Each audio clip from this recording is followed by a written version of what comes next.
Hola, ¿cómo les va? Bienvenidos a una nueva entrevista de Telediario Televisión. Soy Guillermo Jeremía y les propongo en esta media hora que viene analizar los episodios que nos ocupan y nos preocupan de nuestra vida cotidiana.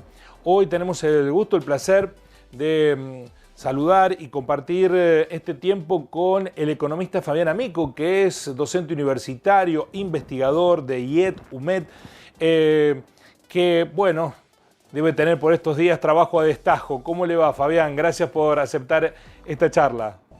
¿Cómo les va? Gracias por la invitación. Bueno, cuando hay crisis económica, ¿los economistas están de parabienes o mejor la tranquilidad y que corra tranquila el agua? Sí, mirá, el hecho es que tranquilidad económica nosotros rara vez tenemos. Sí, es cierto, es cierto. Así que, digamos... Bueno, pero yo hace unos cuantos años que hago periodismo, en los 90, antes de la convertibilidad del 1 a 1, que el dólar era una cuestión de temperatura diaria, ¿no? Había un economista en los noticieros todos los días evaluando el dólar. Ahora pareciera que el dólar no es noticia, pero los problemas los tenemos iguales. ¿Cómo se explica, Fabián?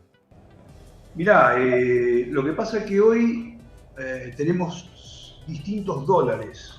Y ahí radica un poco el punto que vos estás señalando, porque si miramos el dólar financiero o el dólar paralelo, lo que uno ve, lo que vos decís, para estar de acuerdo con el fondo, hubo una caída en la cotización de ese tipo de cambio, digamos, financiero, el dólar MEP, el pago con liquidación, y el blue, el dólar paralelo, una caída relativamente importante y una caída por ende de la brecha. Ahora, el tipo de cambio oficial había estado acelerando su suba por una decisión de política monetaria, digamos, del gobierno, a partir de principios de este año hasta ahora. Entonces tenemos una reducción de la brecha cambiaria, la diferencia entre el paralelo y el oficial, porque los paralelos caen, pero porque el oficial sube. Y desde el punto de vista de la inflación, lo importante es que el oficial sube, digamos, y le agrega un plus al proceso de inflación, porque como todos sabemos, cuando el precio del dólar sube, eso tiene en mayor o menor medida un impacto inflacionario.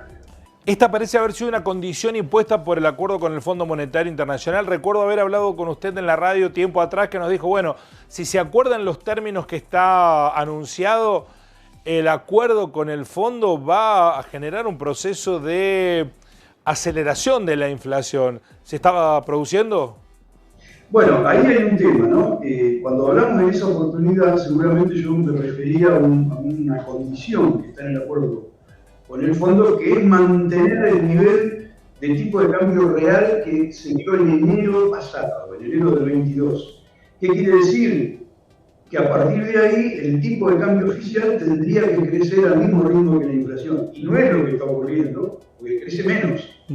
El punto es que crece. El punto que queremos enfatizar acá es que cuando vos tenés un proceso de inflación internacional como el que estamos viviendo y el tipo de cambio nominal crece cerca del 3% mensual, le agrega una adición importante a la inflación, pese a todo. Entonces, podríamos decir que un poco el peor de los mundos, porque no estaríamos cumpliendo con la meta del fondo, que en mi opinión se va a reformular, digamos claramente, esto no se puede sostener, por la situación, digamos, porque el acuerdo fue pergeniado, entre comillas, antes de la guerra de Ucrania, digamos. Entonces, eso va a ser reformulado.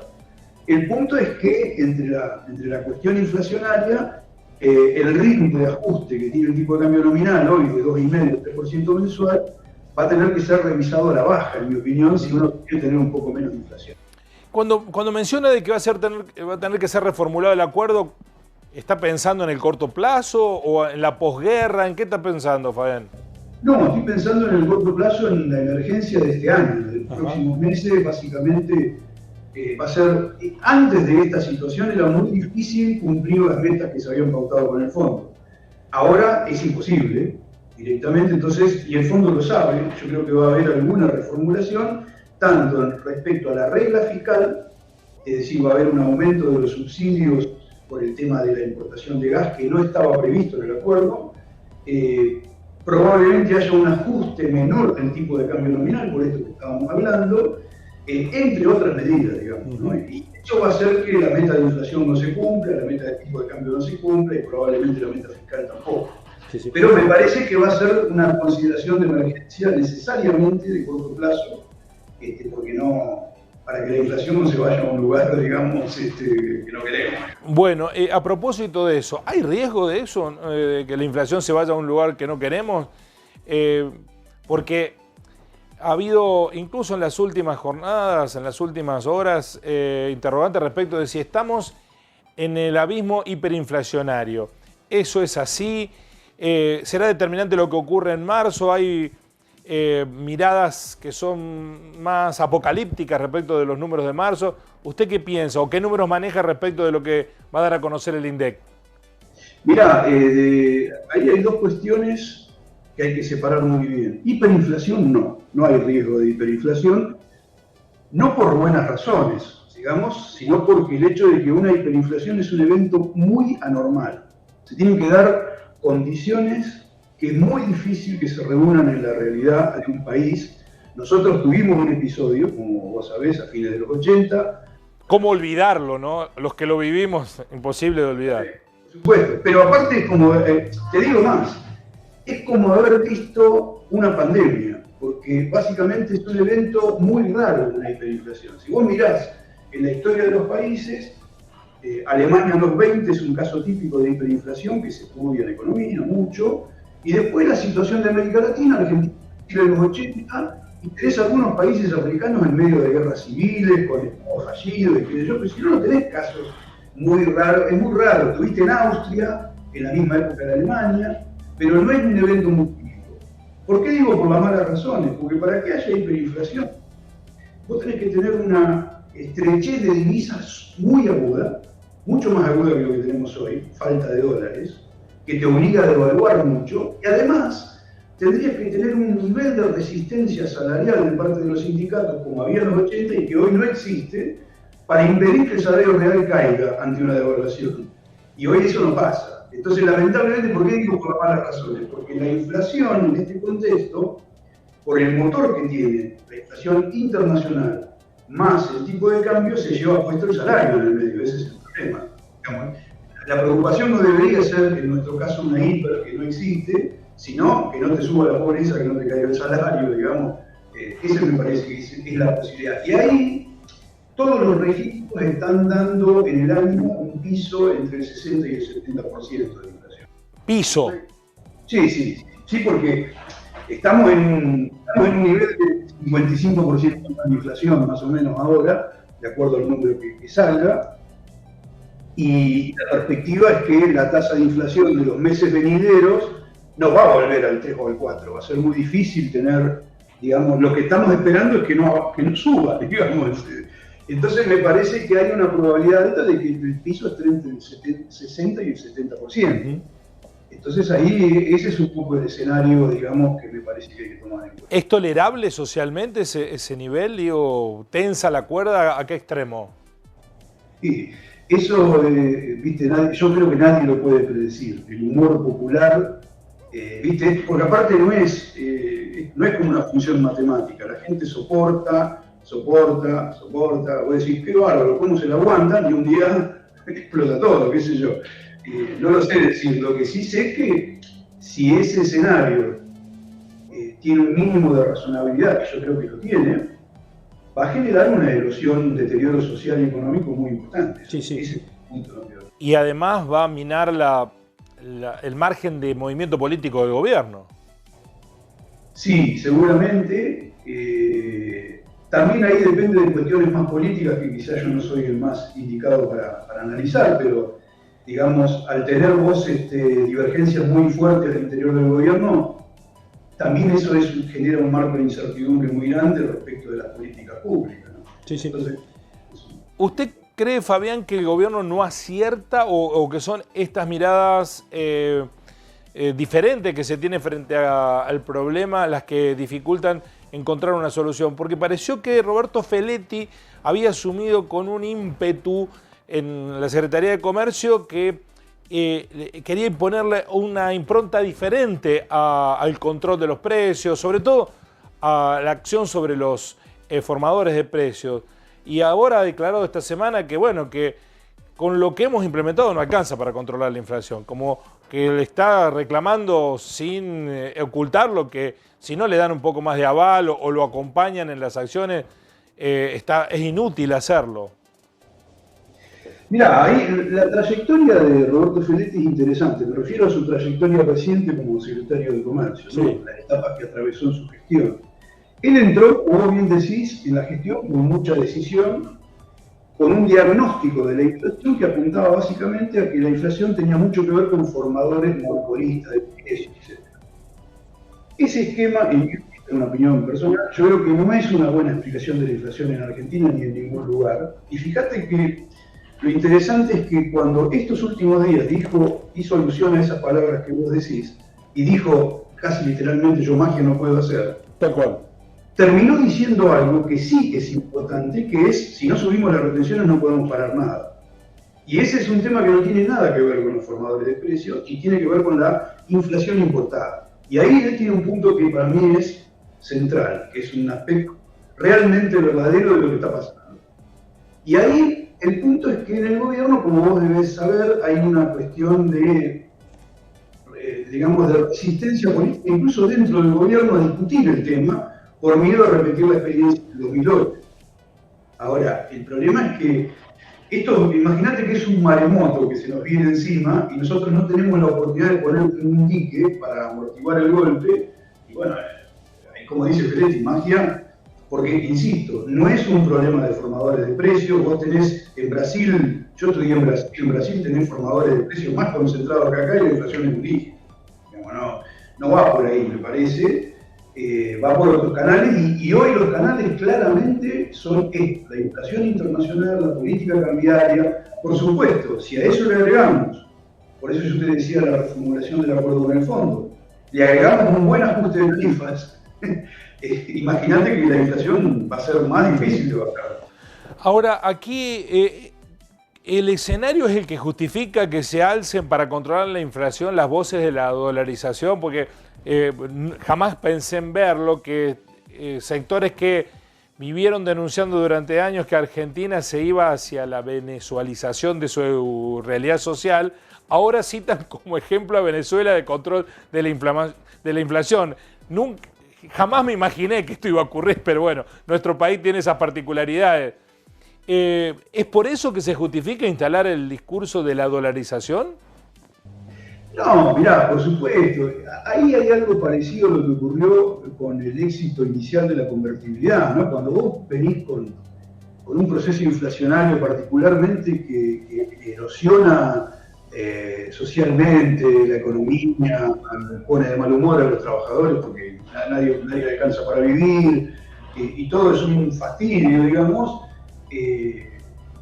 Hay gente que termina apelando a fórmulas de shock que eventualmente en un muy corto plazo podrían funcionar, pero en Argentina tenemos una dificultad que la están identificando incluso todos los economistas de la oposición, que es básicamente que no tenés la posibilidad de entrar a la dolarización, porque para poder dolarizar una de las cosas que precisás son dólares, y una de las cosas que no tenemos son dólares. Entonces, cuando vos tenés que entrar en la dolarización con una cantidad muy acotada de dólares, el tipo de cambio que te permite convertir los pesos en dólares es gigante. Implica una caída de los salarios, un aumento de la pobreza inicial, que eso sí que sería intolerable, digamos. Lo que va a pasar acá no sé si es intolerable, pero ahí sí sería intolerable porque hay gente que habla de un tipo de cambio de 400, de 500, de 600 pesos por dólar, ¿no? Son valores, digamos, obscenos, para decirlo en términos elegantes y muy Está bien. Fabián, ayer hablé en la radio con un gerente regional de un banco que tiene sucursales en todo el país. Él me decía que él observaba que más allá del problema de la inflación, el clima de negocios es bueno. De hecho, falta combustible porque hay más demanda, faltan cubiertas porque hay más demanda, falta plástico para hacer las tarjetas porque hay más demanda de las tarjetas de crédito o débito para el negocio. Hay dos realidades paralelas allí. ¿Cuándo se encuentran esos dos mundos? No, me parece que hay un punto que, digamos, el punto principal es que la economía empieza como a trabarse. básicamente, estos casos que vos mencionás de que faltan insumos, no es casualidad que sean insumos la mayoría importados, y es justamente porque vos no tenés dólares para importarlos. Entonces, el gobierno y el Banco Central empiezan de alguna forma a racionar esos dólares al costo consciente, porque cuando no tenés, digamos, consciente de que generás una cantidad de trastornos en las cadenas productivas, porque si vos no tenés plástico no podés hacer el producto final, y ahí no es que el problema es que la demanda está creciendo mucho, el problema es que vos no podés producir prácticamente nada, digamos, de esa manera. Entonces, me parece que un viejo economista keynesiano, una cosa que yo siempre rescato, que decía, cuando la economía está creciendo y se vende mucho y las empresas ganan, el clima de negocios es siempre fantástico. No importa si está Cristina Kirchner, si está Macri, si está un gobierno militar o si está un gobierno... Siempre es fantástico. Si las empresas venden y ganan, el clima es bárbaro. Y si las empresas no venden, no ganan, el clima es terrible, digamos. Y yo creo que lo que está pasando es esto, que se está empezando a trabar la economía por la carencia de dólares y está generando esas sensaciones que tienen algunas empresas, que bueno, no hay un clima de negocio interesante, que yo sí. Cuando se traban los negocios, el clima de negocios es forzosamente malo. Y en este contexto, ¿qué lectura hay que hacer de los números macro que el gobierno los muestra permanentemente? Recuperación de la industria, aumento de la capacidad instalada en producción, mejora del empleo. ¿Esos números reflejan una luz, un horizonte para dónde caminar? Mirá, reflejan algo importante que en principio es importante rescatar, que es que hay sectores y que en general la economía está creciendo. Y eso es bueno. ¿Por qué lo digo? Porque todo lo que estamos viendo como negativo empeoraría mucho más si la economía estuviera parada. Y eso es así. Claro. Sería mucho peor. Sería todo mucho peor. Claro. El segundo punto que habría que mirar ahí es que a pesar de que la economía está creciendo, hay sectores que no están mejorando su posición, particularmente los asalariados y particularmente los informales. Y eso también es un dato, la realidad. Es la primera vez desde 2001 en adelante que la economía crece y los salarios permanecen estancados, o sea que hay como una fragmentación muy extraña y muy nociva que tiene mucho que ver con esto que estábamos hablando de la inflación. Tenemos una inflación, un contenido de la inflación que afecta particularmente el salario pese a que la economía crece. Entonces tenés como este divorcio, ¿no? De que el auto va bárbaro pero el resto va más lento o está parado directamente, ni siquiera se mueve. Y entonces genera una sensación que es muy real de que, mirá, la cosa está mejorando y afuera, ¿no? Y esas dos realidades son dos realidades, digamos, ese es el punto. En esto, ¿usted cree que el gobierno no se anima o no tiene, porque hay un reproche desde la oposición, yo no sé si es un latiguido o en realidad que no hay plan económico, que no hay un modelo hacia dónde ir? ¿Cree que eso es parte de la descripción del diagnóstico del momento, que el gobierno concentró su energía, el esfuerzo para arreglar con el fondo y se olvidó de lo demás? No, mira, yo te digo, yo creo que a veces mucha gente, me animaría que si hiciéramos una encuesta encontraríamos el siguiente resultado. Toda la gente que dice que hay que tener un plan económico y que no hay un plan económico, es la misma gente que dice que el plan económico tiene que ser un ajuste fiscal, tiene que ser una contracción monetaria, una devaluación del tipo de cambio y un ajuste de tarifas. Claro. Básicamente, cuando vos agarrás, yo te desafío, hagamos una encuesta objetivamente, los tipos que dicen que no hay plan, cuando vos le preguntás cuál sería el plan, te dicen que es eso. Yo lo que creo que el gobierno hizo un acuerdo forzado con el fondo, que involucra parte de estas medidas, por el acuerdo forzado con el fondo, y después está tratando de buscar en los márgenes algunas. Y me parece que ahí hay un debate interno. Hay un debate interno, digamos, yo te expliqué recién, para mí, una medida a considerar entre 4 o 5 medidas importantes debería ser el aumento de las retenciones de los productos que están ofertando en el mercado internacional. Claramente. Otra medida debe ser el aumento de los subsidios, de los costos, de los insumos que estás importando a un precio que aumentó 200% el dólar. Digamos, me parece elemental. Que el tipo de cambio ajuste más lento para no generar un cambio inflacionario y que tratar de moderar el ajuste de tarifas que vas a hacer. Esas son algunas de las 4 o 5. Ahora, Fabián, el aumento de las retenciones, ¿no sería un castigo al...? Sí. Perdóname un agregadito. Sí. Hay gente al interior del gobierno que cree que la base del programa con el fondo es necesaria y suficiente para corregir la inflación. Básicamente, si yo hago ajuste fiscal, profundizo el ajuste fiscal, corrijo la expansión monetaria, acomodo los precios relativos, tipo cambio y tarifa, eso debería generar una desinflación. Yo, de antemano te diría, tengamos cuidado con ese diagnóstico porque, digamos, es complicado. No, le preguntaba respecto de que el gobierno no tiene la convicción del aumento de las retenciones o hay divisiones internas, pero independientemente de esto, ¿no sería nuevamente castigar al interior productivo el aumento de las retenciones? Digo, ¿no se probó esta fórmula en su momento y no dio los resultados esperados?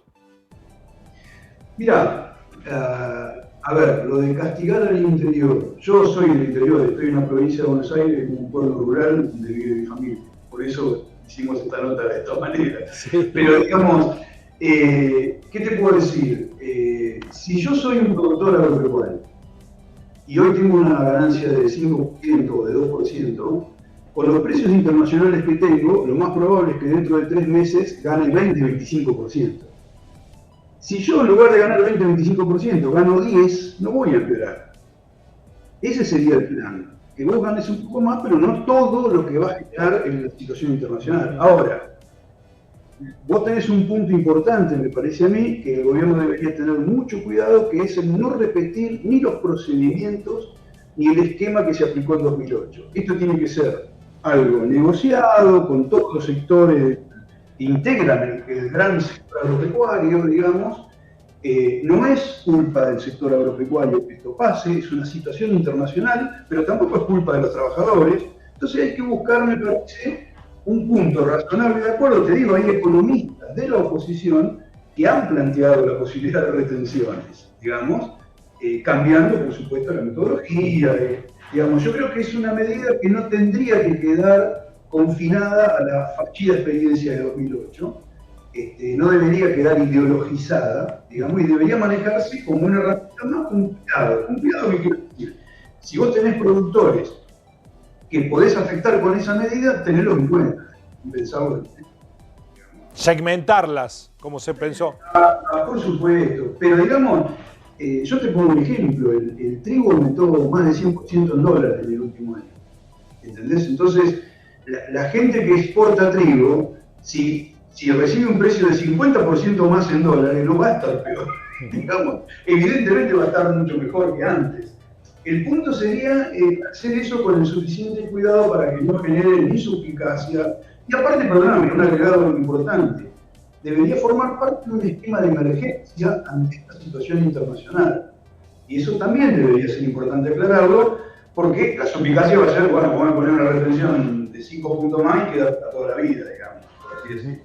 Eso sería... Limitarla a la evolución de los precios o al retroceso de los precios, digamos. Exactamente, una situación de emergencia. Quiero preguntarle respecto de algo que usted mencionó, que es el faltante del dólar en la economía. Se ha comenzado esta semana a debatir en el Senado esta propuesta de que los dólares que se necesitan para pagarle al Fondo Monetario los paguen aquellos que sacaron plata del país haciendo elusión fiscal, no pagando los impuestos. ¿Es una manera de fortalecerse? ¿Lo cree una herramienta necesaria o es parte de una estrategia política? Mirá, francamente yo no estoy seguro en el terreno estrictamente económico, y te diría más en el terreno jurídico, que ahí menos puedo decir, qué tan factible sea eso en términos de qué recaudación de dólares puede generar. En principio, nosotros recaudamos los impuestos en pesos, jurídicamente. O sea que recaudar más pesos no te va a servir para pagarle al fondo. Porque el problema que tenemos en toda la economía argentina, sector público y sector privado, no tenemos dólares suficientes para pagarle al fondo. Entonces la pregunta es, si yo recaudo más pesos, voy a tener la misma cantidad de dólares. No, eso no me va a resolver el problema. Hay gente que dice, que defiende el proyecto, que hay formas de recaudar dólares. Yo francamente soy un poco escéptico. Me parece difícil que vos puedas adentrarte en la arena internacional, en el sistema financiero internacional, y conseguir mecanismos para forzar a estos sectores a que hagan esa transferencia y vos podés hacerte esos dólares. Pero si se consigue de una manera legal, digamos, yo no tendría ningún problema. En principio, te digo, soy escéptico. Yo creo que hay mucho de empuje político en este proyecto, que después hubo gente que trató de darle más consistencia, ¿no? Pero en principio era que los ricos paguen el ajuste con el fondo. Sí, sí. Y la realidad es que el problema es que tenemos que pagarlo con dólares. Ahora, si vos conseguís dólares, bienvenido.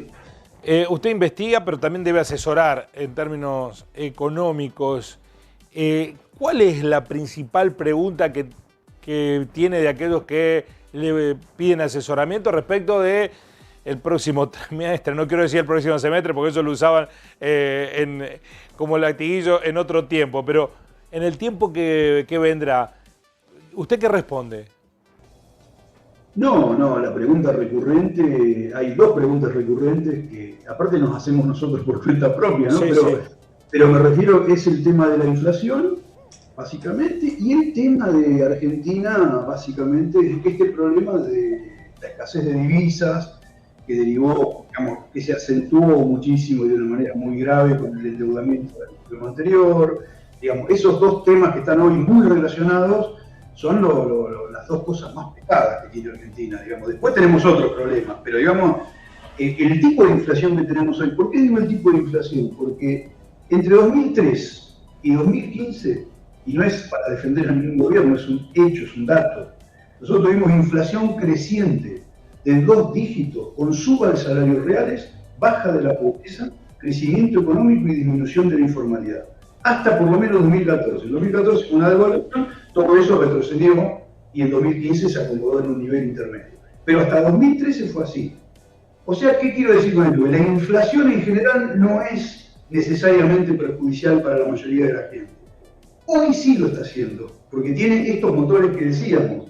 Cuando a vos te aumenta el precio del trigo y vos con el trigo haces todos los panificados, haces alimentos y los alimentos suben más que el salario real cae, tenés pobreza, tenés todo este problema, ¿no?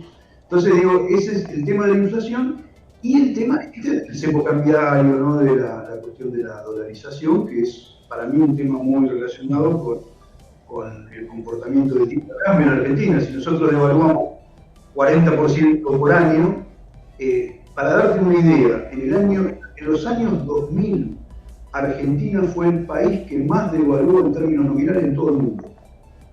Más ajustó el tipo de cambio nominal en todo el mundo. Primero, cómodos. Claro. No hay forma de que la gente ahorre en pesos con ese comportamiento del tipo de cambio. Entonces vos estás incentivando la fuga de capitales todo el tiempo, digamos, con el comportamiento. Es complejo eso porque ahí el tema deja de ser económico y pasa a ser cultural, ¿no? Y más que político, más político que cultural. Sí, cuando vos movés el tipo de cambio, tiene un impacto distributivo muy fuerte y eso es un tema político. Para finalizar, esta semana publicaba en los espacios periodísticos nuestros una encuesta que realizó el MONAPI, el Movimiento Nacional de Pequeñas y Medianas Empresas, en todo el país. Y a mí me sorprendió que cuando le preguntan cuál es el limitante que tienen para la generación de más empleo, no es la inflación el principal problema, está en el quinto lugar la inflación. Es decir, que los empresarios argentinos se han acostumbrado a convivir con la inflación y el orden de problemas prioritarios para, por lo menos, la columna vertebral de la economía, que son las pymes en la Argentina, que mueven casi el 70% del PBI, son otros. No es la inflación. ¿Es porque ya nos acostumbramos a la inflación o porque en realidad los problemas reales de la economía pasan por la presión tributaria, pasan por las dificultades para generar empleo con la legislación laboral vigente? ¿Qué percepción tiene finalmente, Fabián? No, puede ser eso exactamente, el hecho de que vos no puedas vender, no puedas tener un mercado que crezca sostenidamente, el tema de no tener acceso al crédito o eventualmente un acceso caro. Digamos, la inflación ahora va a empezar a ser un problema para la producción indirectamente. ¿Por qué? Porque si la inflación empieza a licuar muy fuerte los salarios reales, va a caer mucho el consumo y los empresarios van a sufrir la caída de las ventas. Entonces el tipo te va a decir con toda razón, a mí la inflación no me preocupa, pero te cayeron las ventas te caen por otros motivos que están vinculados con la inflación. Entonces digo, ahí hay un tema, la inflación, un empresario, un cierto grado de inflación es como que incluso la sociedad lo puede tolerar en la medida en que un sector no pierda sistemáticamente, digamos, en el sentido de que un empresario puede trasladar gradualmente los aumentos de costos a precios, digamos, y eso es un mecanismo de defensa, pero digamos, el problema es cuando la inflación empieza a afectar la actividad, digamos, y ahí es un problema más serio. Fabián, muchísimas gracias. Siempre es bueno escuchar el viento de sus ideas porque despejan las nubes que tenemos para entender lo que ocurre en la realidad. Muy amable. Gracias a ustedes. El economista Fabián Amico, investigador, docente universitario, ayudándonos a entender el presente y también a ser realistas con lo que va a venir, ¿no? Ni apocalíptico en el sentido de decir que esto está por estallar, pero tampoco ser ingenuos de que la complejidad de los problemas implica que asumamos desde los distintos sectores de la sociedad una posición seria si es que queremos contribuir al país, ¿no? Que es lo que pensamos la mayoría, ¿no? ¿Queremos contribuir al país?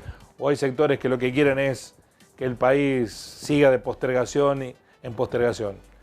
La respuesta la tienen ustedes. Nos encontramos en una próxima entrevista de Telediario Televisión. Gracias por estar ahí. Así son las cosas.